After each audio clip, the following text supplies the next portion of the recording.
name is Jason J. Rock Houston, and you're listening to Chaotic Riff Magazine. We can be found on the web at www.chaoticriff.com. Our special guest tonight is Appetite for Destruction lead singer Gar Borras. Welcome back to the show. Gar, it's been a few years since we last chatted, and tonight we're interviewing you for our On the Record segment, which is where we talk to musicians who talk to us about some of their favorite albums that really influenced them. And, you know, like a lot of musicians these days, you made a list of like your top 10 or top 20 albums. And today we're going to be talking with you about, you included on that list Alice Cooper's $1 Billion Babies album. So right off the bat, could you share with us how you first became an Alice Cooper fan and, you know, why this album was so influential on you? Well, you know, basically what it was is, you know, when that album came out, I was a kid, and, you know, the radio stations that, you know, were really popular back in those days were KLOS and KMET. Oh, yeah. You know, it's like I remember 1970s. Wow. And, you know, so it was kind of a time, you know, where I was, you know, playing music, but I wasn't really a singer at that time. I was a bass player. Oh, wow. Okay. And, yeah, and I was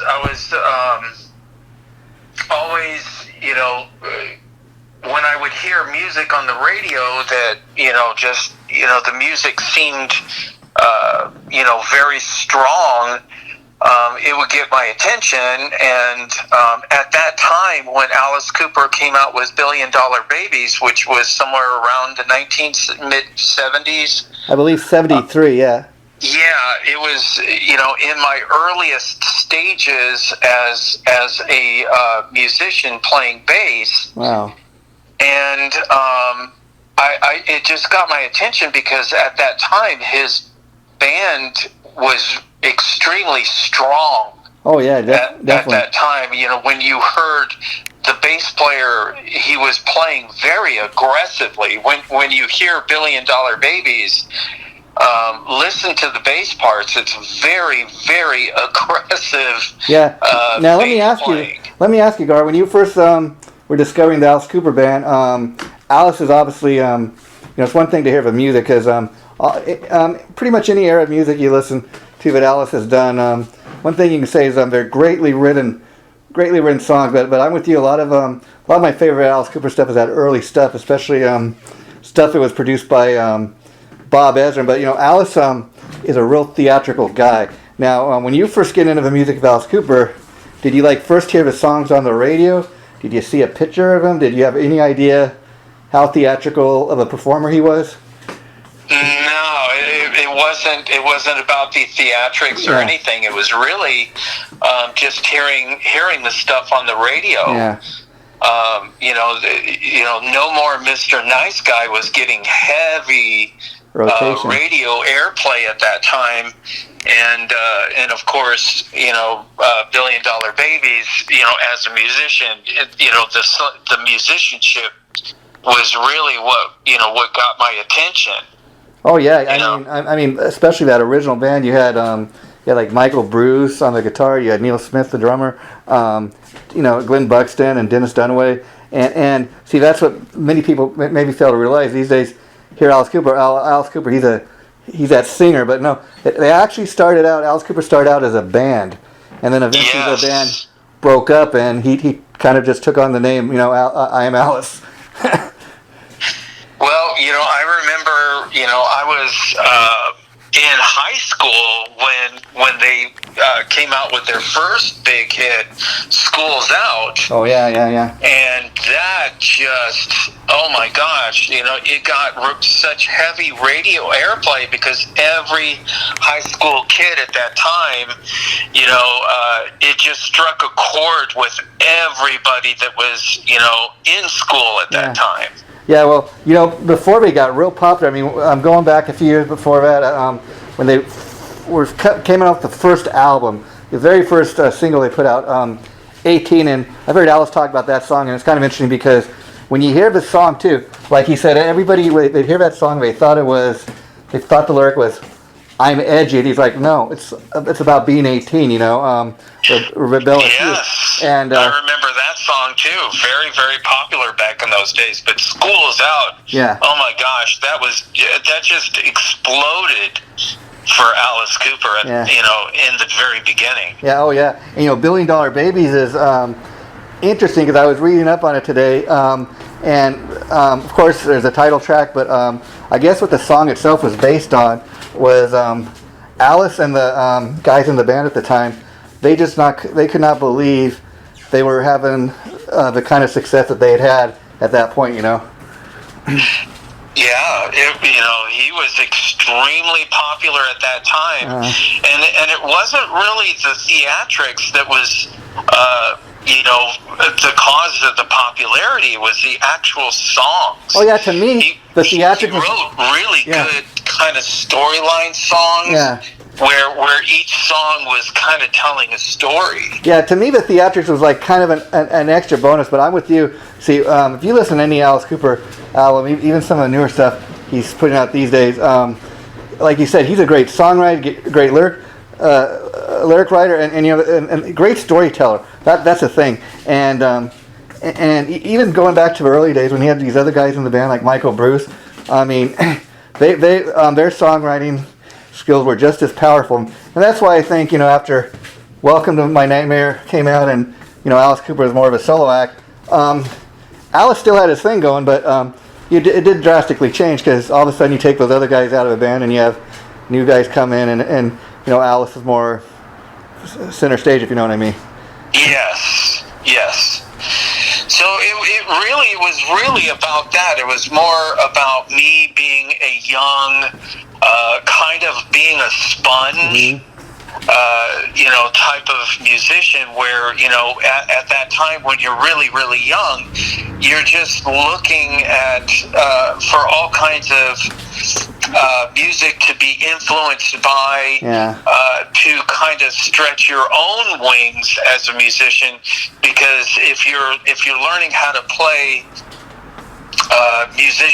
music by other musicians that are really strong, it helped you to strengthen up what you were doing as a musician. And when you were starting out as a musician at that point, like you said, you weren't necessarily a singer, more of a bass player, but once you got to the point where you were writing your own original material, because I know these days you do the Guns N' Roses tribute, but when you're at that point and you're trying to start writing your own original material, was Alice a huge influence on you as far as your songwriting? Well, by the time I started doing original stuff, it was the 80s, so it was really past the 70s. Yeah. The 70s was really more of a time for me where I was just learning the ropes. Just starting to become a musician, and way back in the 70s, there was a lot of bands that were playing around in Los Angeles at that time that were also, as a musician, that were kind of becoming influences on me before I became the bands that started spurring me to want to get into doing originals, because back in the 70s it was more about just being a musician and kind of learning covers, I guess that's what you would say. Just looking at all of this music to kind of develop your own skills. I remember the big bands that I would go to see when I was a kid, and just like wishing I could be up on that stage. I remember Quiet Riot.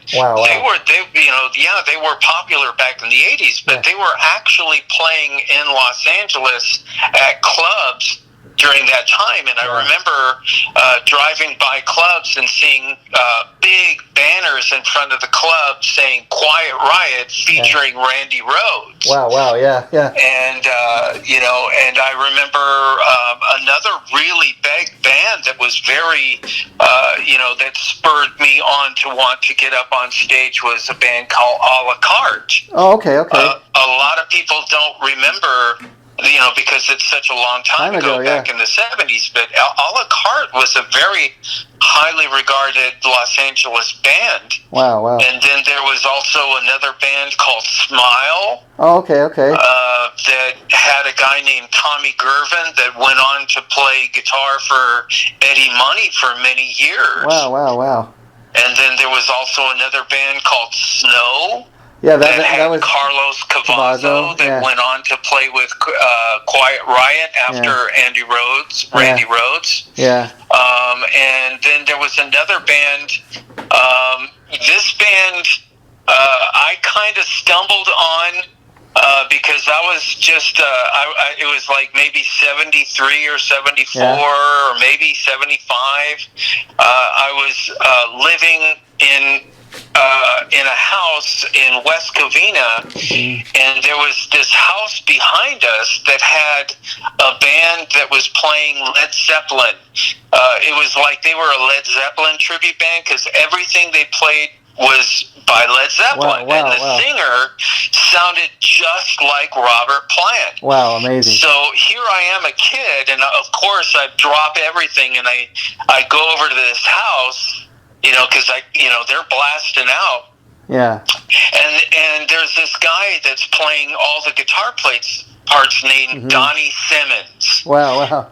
And he went on to become, a highly regarded guitarist for a band called Stormer. Oh, wow. But I was like mesmerized watching how good that guitarist was.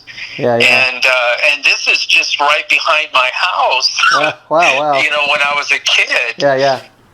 And then, I grew up in the East San Gabriel Valley, and there's a number of musicians that were really, that became, famous from the area that were playing. And these are all the guys that, I'm like, hey, man, I want to do what they're doing. Oh, wow. And, Mark Kendall. Great White. I actually went to elementary school and played in Little League with Mark Kendall. Oh, wow. So, and he, of course, Great White, they were playing, and of course, here you are, and you're wanting to do what they're doing. So let me ask you about, in reference to Mark Kendall and Great White, being around when they were just like first coming up, because it's kind of interesting. They're they're a band that's very obviously influenced by blues and Led Zeppelin, but interestingly enough, when the first couple of releases, when Great White's just kind of breaking out, they sounded more like of a metal band. They were heavier, a little harder edge, and then they kind of morphed into a blues band. What was that like for you to see, as a fan, this band kind of growing up in your backyard and kind of seeing what they became? Well, because I had known Mark, when we were little kids. Yeah. We kind of lived in the same general area, and there's a number of times that, we would play, out of, there was an elementary school that I just lived within very short walking distance from, and of course all the kids would be playing out there, and Mark was just another kid just like everybody else. Wow, yeah. We'd all be just playing like kids, and then later on, I was walking around that school, and I could hear these, people playing guitar, and they were playing surf guitar stuff. Oh, It was 60s. And of course it was Mark Kendall and some other kids, and I'm just walking by and I could hear them play. Yeah. And Mark was way good at playing guitar at a very young age. Wow. And so I knew about him, Early on. way before the 80s, when he started doing what he was doing. And so then, later on in the 1970s, there's this battle of the bands going on at a youth center right there in across the street from West Covina High School. Wow. And everybody that was into music, because music, back in the 70s was every high school kid's life. Everything that was going on was the soundtrack to your life at that time. And I mean, the time of era we're talking about, people listening to this may not even realize that was the era where people actually still knew what a record player was, a record. A cassette, dare I say, 8-track tape, Yes, 8-track tape was the high tech of that time. and we're talking about time that even predates CDs. CDs wouldn't come out for like a few years later, but it's just amazing. And even these days, as we're talking, to see vinyl somewhat of a comeback. And it's kind of interesting because I talk to guys and they tell me, I don't even have a turntable, but I'm starting to get all this stuff on vinyl. I can't even play it, but just for a collector's thing. Yeah, yes, it's become popular again. Yeah. But back to what I was talking about at this youth center, there was a battle of the bands, and there's a number of bands that were playing. Wow. That had musicians that went on, and one of those bands was a band that Mark Kindle was in called Zizix. Oh wow! And so I'm watching Mark at this battle of the bands, and he was very, very proficient playing an old one of my favorite tellies. From nowadays those I just love musical instruments. Oh, wow. Even though because eventually I went on to become not just a bass player but also a guitar player. Wow. But he was playing a really, really cool old telly at that time, and he was really, really good.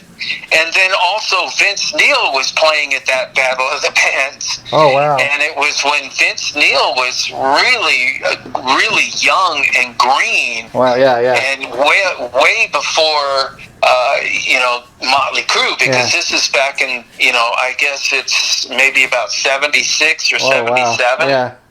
Yeah. And so, I'm watching all of these people, before they, became famous musicians. Yeah. Tommy Lee also grew up. Vince Neil went to Glendora High School. Yeah. Tommy Lee went to Royal Oak High School, and Royal Oak High School doesn't even exist anymore. Wow, yeah. And I went to high school with the Moreland brothers. Mark Moreland went on to play in a famous band called Wall of Voodoo. Oh, wow. And then also in the same neighborhood, I lived in West Covina, and there was another city real close by called La Puente. Oh, yeah, there was a guitarist that had a lot of word of mouth, and his name was Tracy Grijalva. Oh, wow. And he went on to play guitar for like 5 or 6 years with Ronnie James Dio, and did a number of albums. I know you're talking about his his name. I think call him Tracy G. Tracy G. Yeah, and he's one of those very underrated players, because he played on a few Dio albums. Yes, he did. But if you go and check out his website, I think it's like just tracyg.com. He sells all these great like solo albums that he put out since then, and he's just amazing at what he does. Back in the 1970s, there was a really big word of mouth about him. In fact, there was a drummer that I was playing with, and he said, "Hey, come on, let's go over to this guy's house. He plays guitar, and he's really, really good." And I didn't know who he was, and and it was just in La Puente, so it was no big deal to drive over there. And sure enough, we went over there, and he was just playing. He had a Marshall amp, and back in those days, they didn't have gains and stuff like that. If you wanted to get the tone, you had to blast out. And he was extremely loud, but he was so good. And this is Tracy at maybe 16 years old. Wow. And the guy was just flooring me with his guitar guitar playing. He was so good at such a young age. Yeah. And, it's amazing. These are all people that that I was kind of surrounded with, and watching them play, and of course, it spurs you. I want to do that. I want to be doing what these guys are doing. Yeah, yeah. And even before he was in Dio, he had a brief bit of success before that. I guess how Ronnie discovered him was prior to getting him and Dio, he played with Vinny Appice and Jimmy Bain in another band called World War III that kind of had a Sabbathy vibe to it anyways. Yes. Tracy, he was I was maybe about a year older than him or something like that, but I was so fortunate to grow up in the East San Gabriel Valley because there was just so many good musicians, and there was so many bands playing in backyard parties. Wow. That I remember going to a backyard party, and there was literally thousands of people at this backyard party, and it was Mark Moreland and his brother Bruce Moreland. Wow. I mentioned him earlier. He played in Wall of Voodoo, and this is way before they were in Wall of Voodoo. They were playing in a band called Captain Cosmo and the Sky People. Oh wow! Just the name alone, I can imagine what the music must sound like. But man, that's a cool name. It was pre-Black Sabbath kind of stuff. It very much sounded like Black Sabbath at that time. Wow. And they were playing in this huge backyard party, and they wound up having the cops come, and the cops were ready for like for the crowd. It was almost, they had shields and everything, and they were coming in, and it just kind of turned into a riot. Wow. Not because of the people, but because of how the cops showed up ready for it to be a riot. Yeah. Wow. That's amazing. But it was, and I remember being at that party, and the people that lived in the neighborhoods were telling the kids, "Hey, come inside our house so you can be safe." Yeah. And I'm just sitting there going, okay. I wasn't going to argue because they had their batons and everything, and it was just turned into a riot. Wow. But, it would just show the good-heartedness of all of these people that lived in the neighborhood. They didn't want to see the kids get hurt. Yeah. And so here I am, and I go in this house, and lo and behold, my sister's inside the house. Like, wow, what are you doing here? At that party. Wow. And there was all kinds of people that that wound up going into a lot of the people's houses for safety. Wow. And then but that was just the way it was back in those days, because when everybody was at high school. Yeah. Basically what the popular thing was passing around flyers.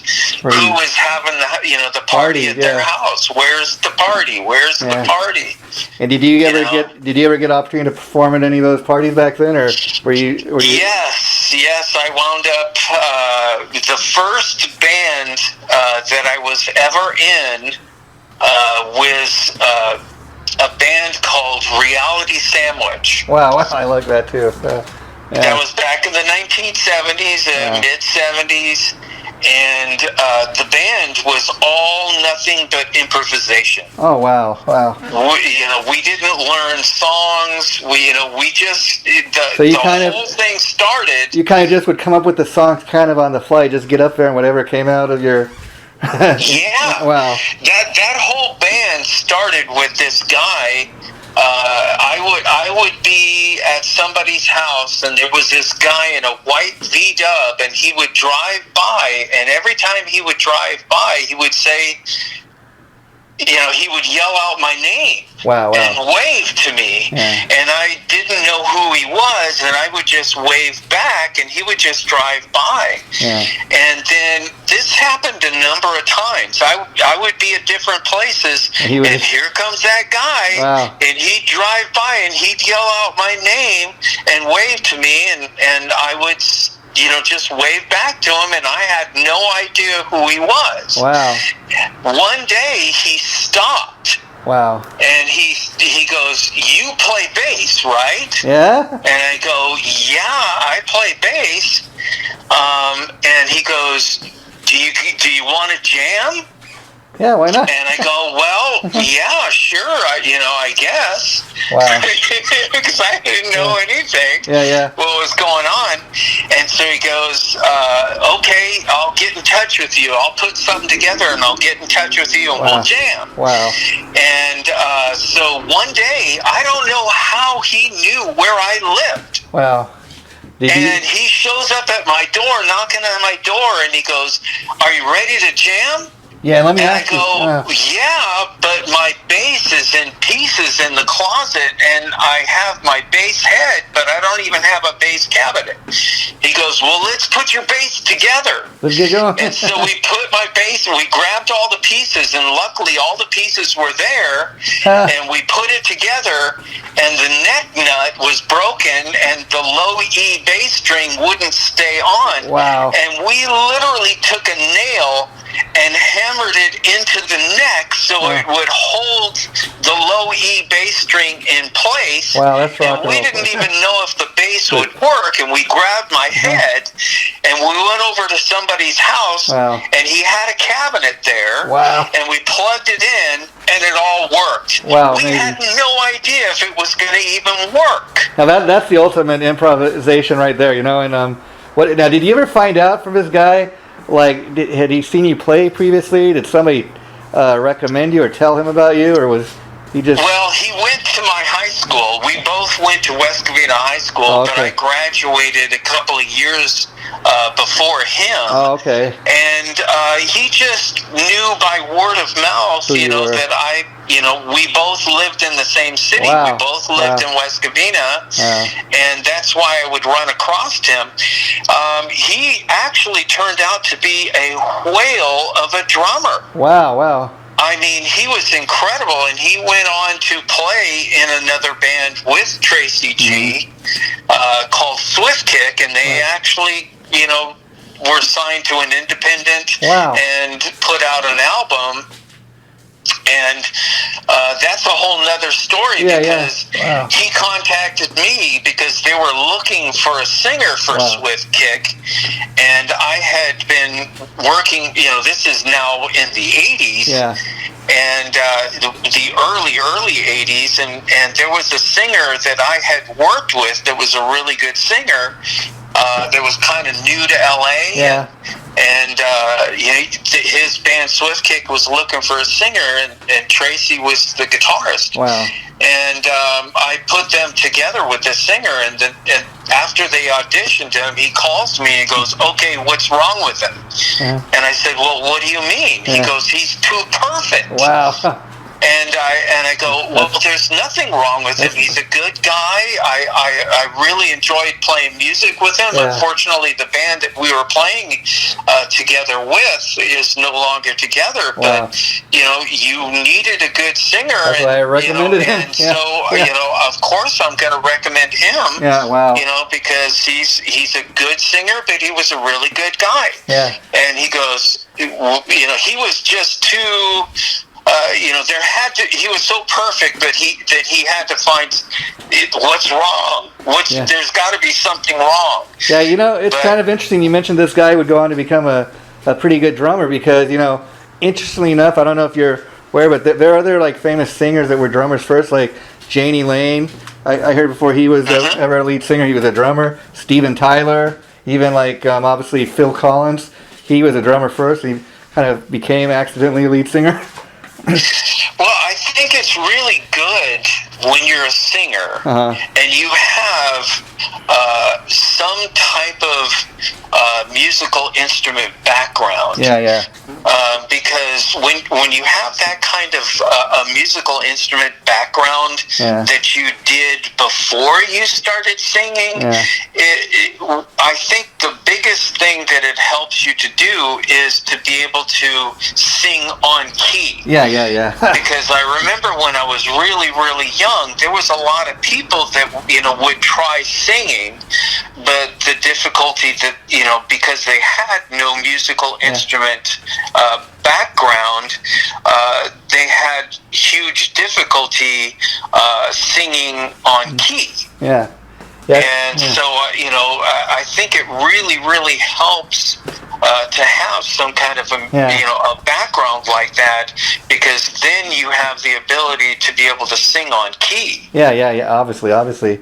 Yeah, it's kind of like people, we were talking about Vince Neil earlier, and there are a lot of people that say, okay, he's not a great singer, but he's great at what he does. Obviously, if he wasn't, he wouldn't have been doing it all these years.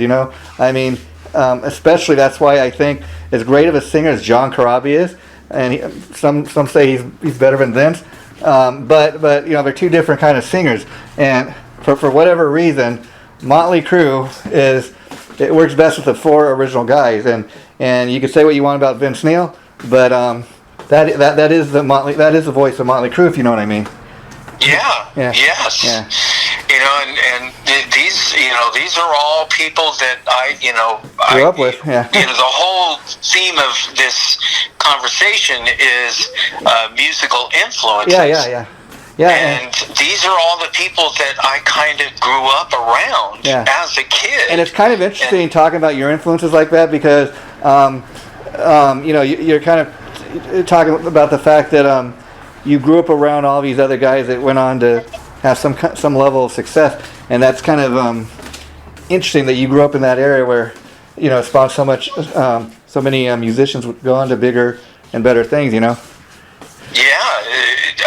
As a kid, you don't realize how lucky you are to live in the place that you're actually living in and being surrounded by all of these other people, because, as far as we knew, that's just the way it was. It was normal. But, when you really think about it, there's a lot of people that live in neighborhoods and live in other places and stuff like that, and they weren't as fortunate to be able to be surrounded by so much and have it be so much a part of their lives. It was a part of your social life. It wasn't just being into music. It was going and hanging around with people and going and seeing bands in other people's backyards. And you don't realize that, hey, that these people are going to wind up going on to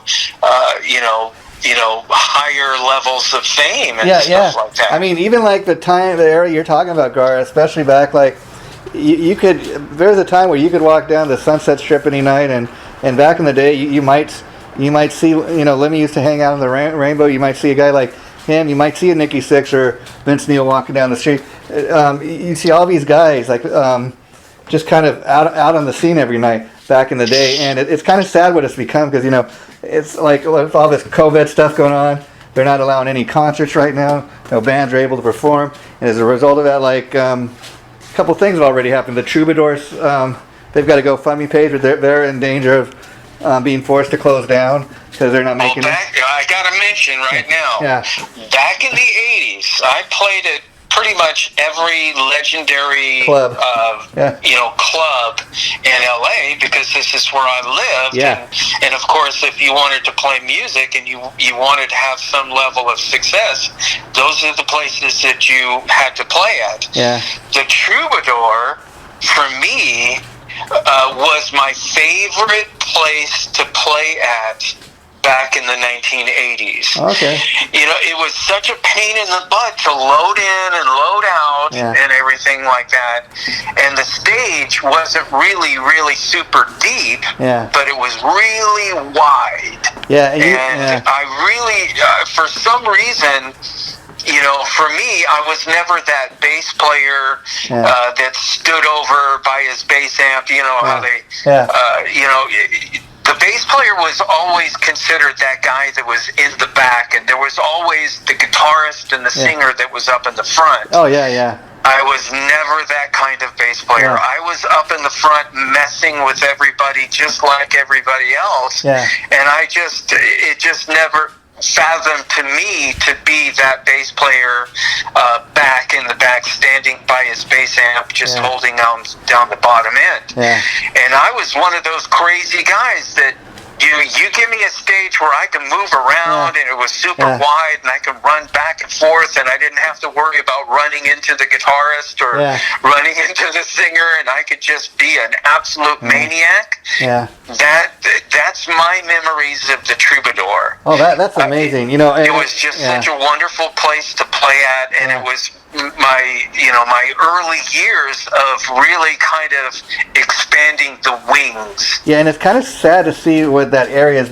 turned into. I mean, like Las Vegas is now becoming what LA used to be. A lot of the famous LA musicians we're talking about have moved to Las Vegas. A lot of them are they have these residency shows, or they were at one point, but everybody's moving to Vegas or Nashville, and even like Nashville, from what I understand.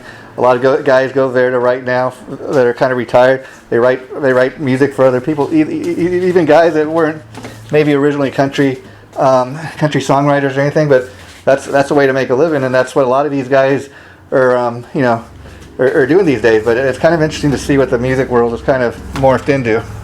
Well, nothing stays the same, and nowadays that pinch me, because I still get to even though I'm not playing originals anymore, and I'm playing other people's music and doing this whole tribute band thing.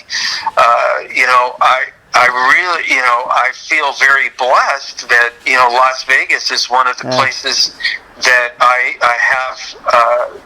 Been able to be able to play nowadays, and we have a very good, solid fan base in Las Vegas. Wow. So it's kind of humbling, to think about, because like when I'm posting stuff on Facebook and just kind of keep during this whole COVID thing, just kind of keeping the band in people's mind, posting stuff. I always get a number of posts from people in Las Vegas. When are you guys coming back to Las Vegas? When are you guys coming back? And it's very humbling, that you have somewhere else to go. City that we're really not located in, and but they'll welcome you to their city. They want us to come back, and this is an entertainment capital. Yeah, and it's like I've discussed with you before, Gar. A lot of people have the misconception that anybody plays in a tribute band, they're failed musicians, they're playing other people's music. And what I will say to that is, like I told you before, number one, you're talking to a guy here who I can't play musical licks. So first of all, to get up there and be able to play anybody's music, that takes a certain level of talent. Second of all, a lot of these tribute bands that do like what you do, you take it the extra mile, you dress the part, and I call that like rock and roll theater, because like what you do, somebody maybe has never seen Guns N' Roses, what's the likelihood they ever will, but they can go see your band, or maybe when they go see your band, and you're belting out "Welcome to the Jungle" or something like that, you take them back to 1987 when they heard that song on the radio for the very first time or something like that, and I've seen shows, clips of what you guys do, even online, like you're saying that you post, and it's that good. You close your eyes and you almost swear, it was Axl Rose up on that stage, because you're just that good at what you do, as well as your bandmates, and that to me is what it's all about, Well, for me, I keep saying this over and over and over. I really had no idea that I would be doing what I'm doing right now. Yeah. If you would go back to the 80s when I was playing in Los Angeles and I was like hardcore going after that record contract just like everybody else and doing that whole thing. If you would have told me back then, because the only people that were really doing anything that you would consider a tribute was Beatlemania and Randy Hansen doing Jimi Hendrix. That was it. Yeah. Or Rain that was doing the Beatles. I think Brother. But that was it. I think Brother too. And if you would have told me at that time that, hey, sometime in the future you're going to be, playing in a tribute band, dressing up like, somebody else and doing that, I would have told you you're crazy. I had no idea I'd be doing this. But given the choice of making a living or not. Well, not just that, but given that, musicians have, when a musician is playing, it's very fulfilling. When a musician is not playing, if you're a really true musician and you're not playing, there's a hole in your life. Yeah. There's an emptiness. And given the choice of, sitting around talking about the good old days and not playing and considering it's all over, or given the choice to still be out there playing, even though it's not your own music, because I played my own music and I got very good at coming up with really good bass lines for music and stuff like that. And I did original music, very successful for 10 years. Yeah. And so, I don't feel any kind of regret, even though I didn't achieve the kind of success that I was going after. But there's millions of people that are like me that didn't achieve the success that you were going after at that time. But then on the flip side of that, there are people that not only didn't make it or have the kind of success they want, but then after a certain level of time, they just say, I'm going to give up on this music thing. I'm going to get a regular job. And thank God you never did that, because you're still getting to do what you love to do, and it's much better when you have where you're doing something doesn't really seem like a job because you enjoy it. Yes, I think that's the biggest thing is whenever there's a lot of work involved in what I do. Yeah. Because I don't just portray Axel, or I don't just sing. I handle all of the business. I handle all of the advertising. I handle all of the vision as to where Appetite is going. I am the vision force for Appetite for Destruction, and but to do all of that work, because it is a lot of work, it never feels like work because it's a work of passion. And the thing, like, you're very smart with the marketing in the sense, even just the band's name. Okay, people think Appetite for Destruction. That's pretty simple. That's the band's debut album. But even the way you spell it, instead of you use the number 4, and then that kind of prevents you from having to worry about being sued by the band or anything like that. So that's a very cool thing right there. And I think also doing the tribute thing, if you wanted to, it'd be much easier to say, okay, well, I'm gonna portray Axl Rose in this tribute band, but and I'm gonna do that because that's a real. I'm able to make a living that way. But at the same time, if I also wanted to kind of do my own kind of original music on the site, it might allow you to do something like that. Because a perfect example of that is I've interviewed Swan Montgomery, the lead singer from Led Zeppelin, a couple times, and he was sharing with me that Led Zeppelin kind of allows me to kind of make a living and do what I do. But like he recently released a solo album, but that has nothing to do with Led Zeppelin. But people that come and see him, perform in Led Zeppelin, they find out he's got a solo. Oh, okay, I'll check that out.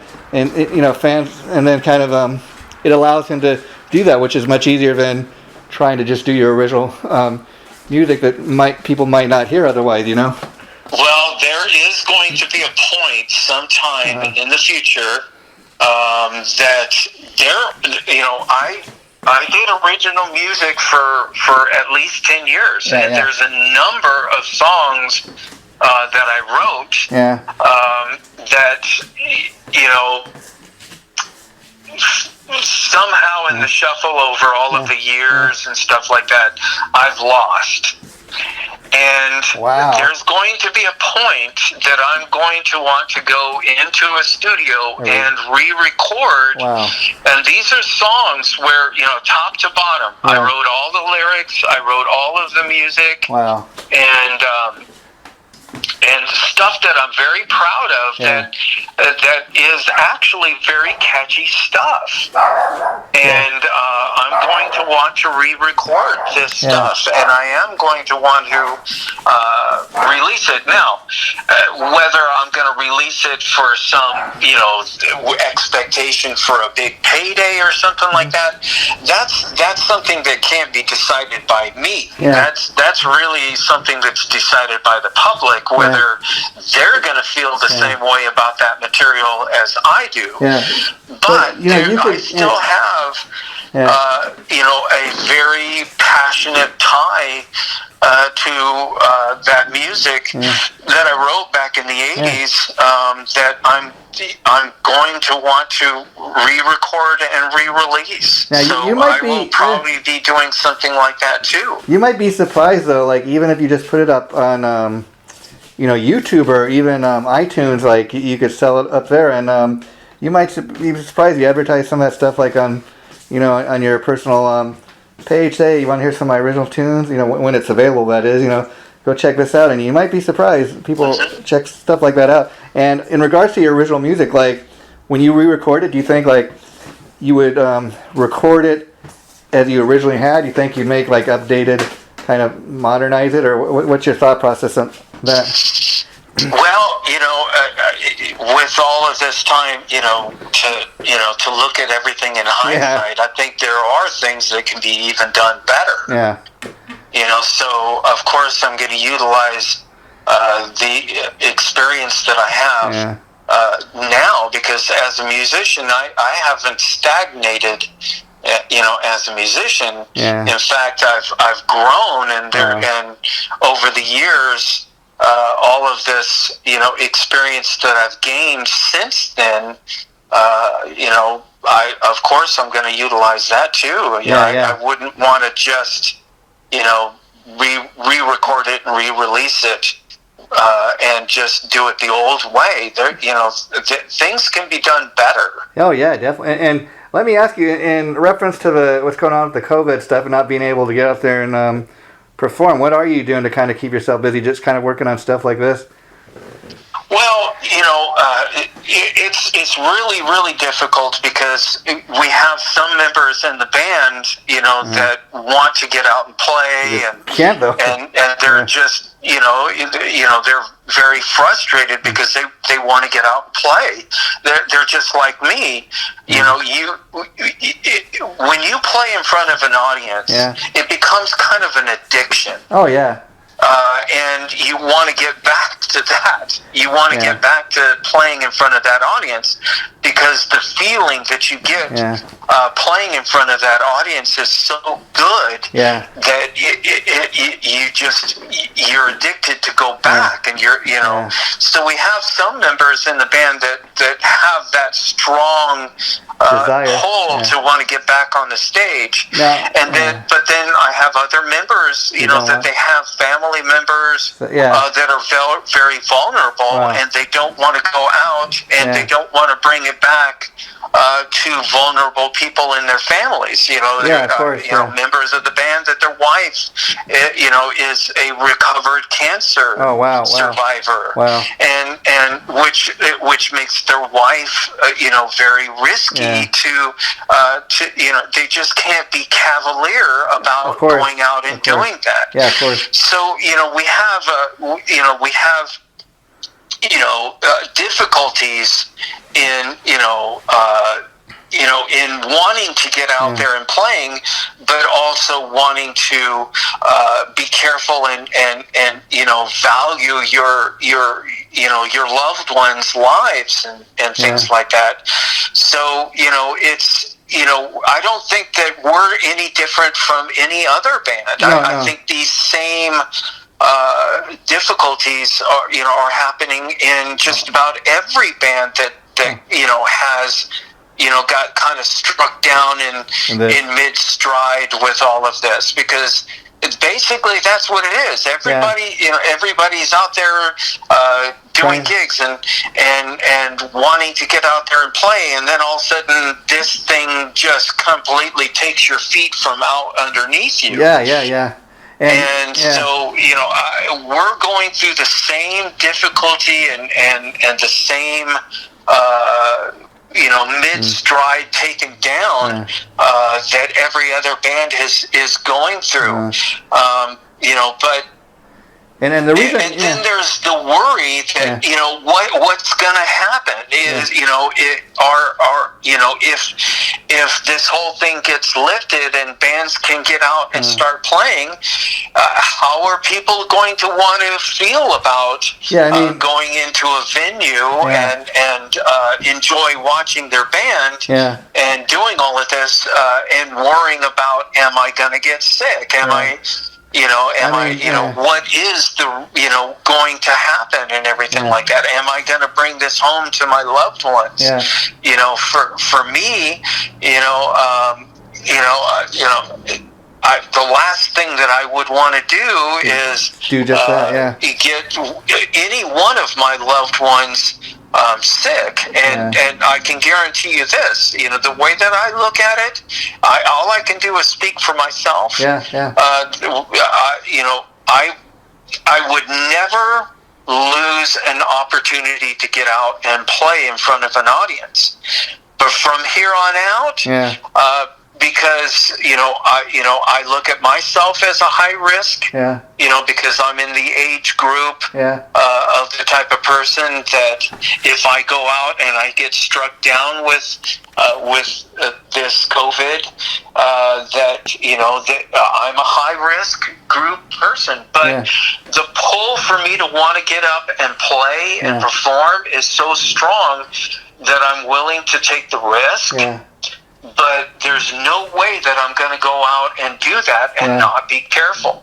I mean, the scary thing to I would think, like guys like you as a musician, is we got to a point where a lot of bands don't even put out new music like we've talked about before, for the simple fact people aren't buying CDs like they used to, and so but the way to make a living these days for a lot of bands is simply to go out and do the live shows. But what happens when you can't go out and do live shows anymore? And the scary thing to me, even as a music fan, is you got the governor here saying, like, well, we're probably not going to even open Disneyland or anything until 2021, let alone having any kind of concerts or big gatherings.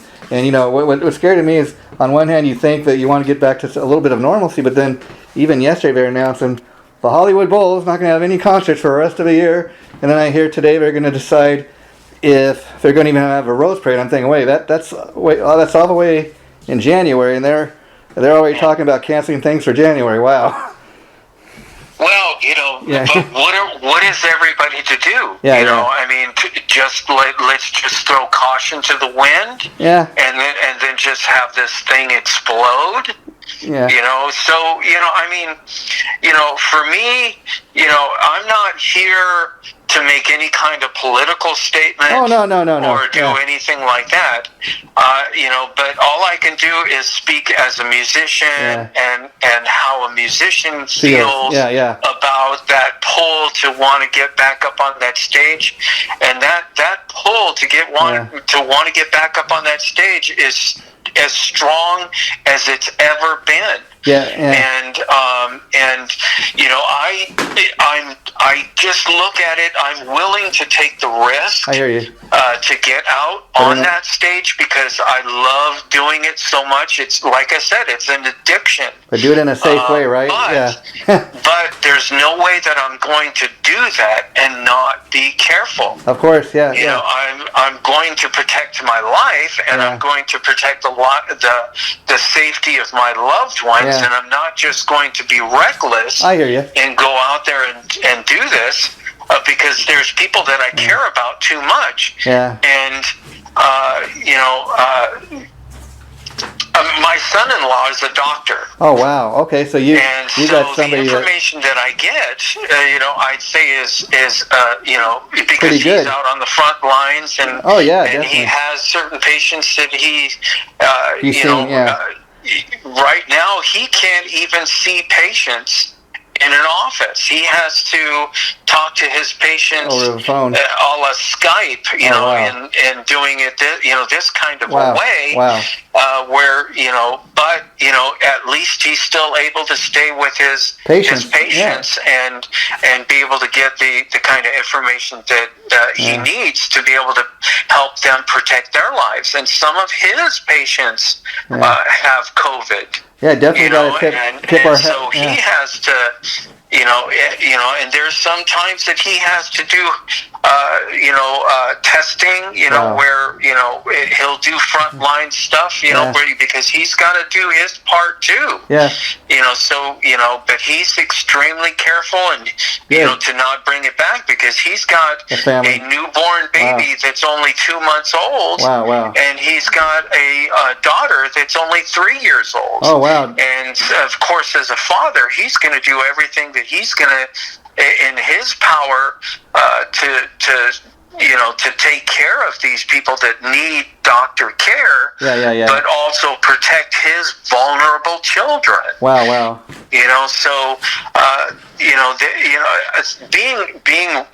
Being reckless with this whole COVID thing. To me, just as an intelligent person, doesn't make sense. Yeah, I agree. Throwing caution to the wind, no. It just doesn't make sense. I guess. Human life. Yeah. Is the most valuable thing that we all have. Oh yeah, definitely. You can't put a price tag on that. On not just your human life, but everybody's. But other people's human life. Yeah, and I guess to before you wrap this up, just give people a little bit of perspective of what we're talking about. Just kind of give a little something to laugh about here. Who would have thought, Gar, in 2020 that the most wanted or desired item would be toilet paper?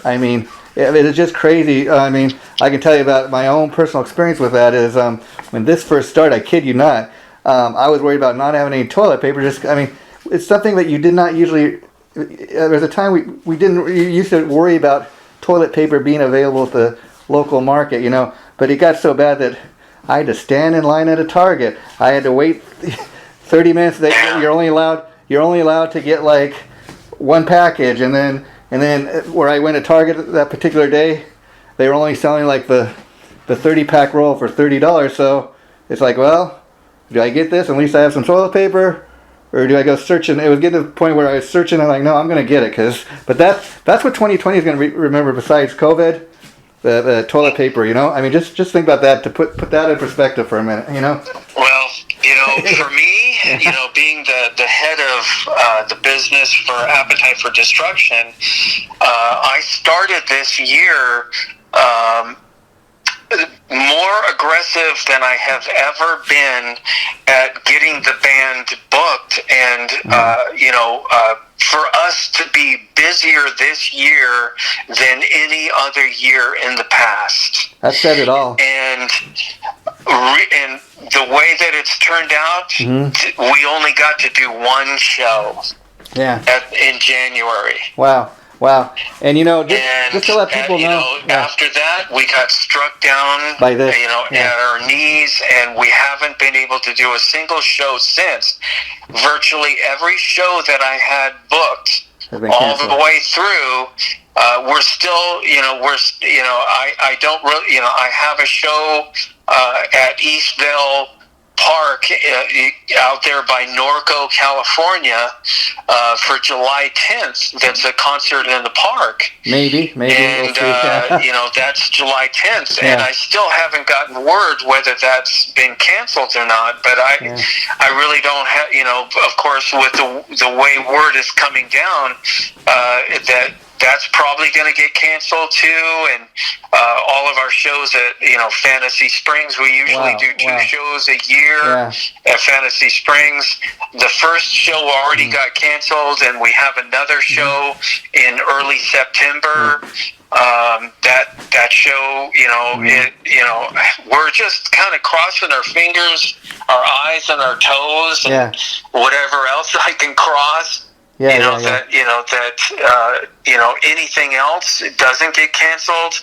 And if it gets canceled, so be it. That's just going to be the way that it's going to have to be. Day to day, you just don't know from one day to the next. But I can always hope. That we can get a chance to do the show. I think all I can do is speak. For myself. I think that even if this whole thing gets lifted, I just have this strong gut feeling that there's going to be half of the people that are out there that don't believe that think that this whole thing is some big conspiracy, and they're going to be willing to go to these shows, and they're not going to think anything of it. But then there's also going to be another half of people that are just really in fear for not just their lives, but also in fear for the lives of everybody that they love too. And I just have a feeling that it's going to affect the ability for bands to pack venues. And I think I just have this feeling, a strong gut feeling, that there's going to be a hangover, even if it gets lifted, for people, not, being leery of going to a concert and being able to, do what we used to be able to do, and we never thought anything of it. That's what I'm saying. Bumping being all sweaty, and being right bumping shoulders with the person next to you because your body's weaving with the music, and there's just there's a lot of, everybody wants this whole thing to be lifted. But there's just this fear factor that I think that there's going to be part of it, and I will be so grateful, if we have some ability to be able to, semi-normal life, be able to go back to doing what we used to do safely. I mean, who thought we'd ever be living in a time like this where, so many people would be out of work or not knowing what the future holds. It just, it's kind of an interesting time that we're living here, so we just have to kind of be patient and, see how it all turns out. And I just want to thank you, Gar, for taking time to talk to me today. It's been a while since we chatted, and it's good to catch up. And I think what was cool about what we did today is, we're going to kind of, like you said, talk about your influences, and I kind of like how you kind of went off and told your own personal story of, how you were coming up and all these people you grew up. Very, very interesting story. And before we wrap this up, I just want to say, give people a few more notes on this $1 Billion Babies album that we were talking about at the top of the interview. Yes. The album was actually a #1 album both in the U.S. and the U.K. And the producer was Bob Eazrin, who I think he's just very talented. He's a big part of Alice Cooper's sound. He produced some of the Kiss albums later after that. But if you listen to this album or anything he's ever produced, like, he's also the same guy that produced Pink Floyd's The Wall. And the thing, this guy Bob Eazrin is he's a musician as well as a producer. He helps co-write a lot of his songs on here. If you listen to this album or even The Wall by Pink Floyd, or if you listen to Detroit Rock City by Kiss, he's involved in all these little sound effects that are on these albums, and it's kind of interesting. But I'll give you a little bit of trivia here. I'm sure you've heard the song "Hello Hooray." Now, now that's one of my favorite Alice songs. But I'll tell you this interesting thing, bit of trivia I learned about this song. This is known as an Alice Cooper song, but it's not really an Alice original. I guess it was originally, I forget who wrote it, but it was originally performed by Judy Collins, which is nothing like an Alice Cooper performer. just kind of an interesting bit of information there. I also I like Elected, Generation Landslide. That's a pretty cool I song. wanna be elected. Yeah. So and it's interesting, because this was like the final album before the original band broke up, and then I think next came Welcome to My Nightmare, which is kind of it's something all onto its own. It's more of a concept thing, but this has a lot of the hits. Even we'll just end it on this. No More Mr. Nice. That's you can never go wrong with that song. Yes. I just remember hearing it on the radio as a kid, and just being, his songs were stories. Yeah, exactly. And they always had that kind of element to the song, and I think that had a lot to do with his success. More to do with his success than the theatrics. Not talking down about the theatrics, but it was that ability to craft beautiful storytelling songs. The only thing I will say with the theatrics, people in. The only thing I will say with the theatrics, especially if you go see him live, it is like the ultimate rock show, like nothing you've ever seen. But interesting thing about his stage show, he, like you said, these songs are great. It's great storytelling, and he based like each song is kind of telling a story, especially when he's up there doing it live, and he kind of creates the atmosphere of a storytelling. It comes to life on stage. It just, if you've never seen Alice live, you got to see it. While he's still out there doing it. But Alice is one of my all-time greatest performers. But I'll let you go now, Gar. But thanks for doing this, and I'll let you know the interview will probably be up in about a week or so. And then tell all your friends, and if you like, post on any of your sites, and we'll do this again down the line. But thanks for taking time to talk to me. I really appreciate it. Thank you so much, Jason, for inviting me. It's been nothing but a pleasure. Yeah, I was catching up with you. Very much. Okay, bye-bye, my friend. Take care. Okay, take care.